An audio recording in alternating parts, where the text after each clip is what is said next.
Chops it up towards the corner. Skinner after it. Pocket pick cleanly by Ehlers. Gets it out in front. Laine scores! And there's that shot. Lethal. And it is a 1-0 lead for the Jets. Laine with his 34th of the year. His mechanics are unbelievable. I mean, this play here, it's just a good low play by the Jets off the forecheck. Ehlers gets it. Laine gets away from the traffic. Now, look at him, it looks so harmless. On his stick, but it's his release. It's so quick. Bang.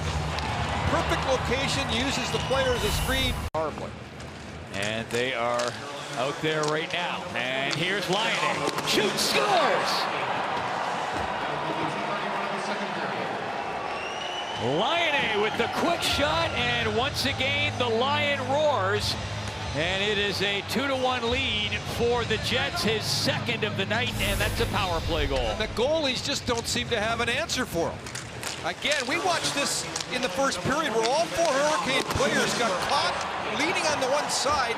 Laine just goes to his spot, and nobody is over there off the face-off, and then that quick release through the legs, I think, on that particular play of the defenseman, so Ward doesn't pick it up, and Ward is there, and then it just goes 5-0 on him.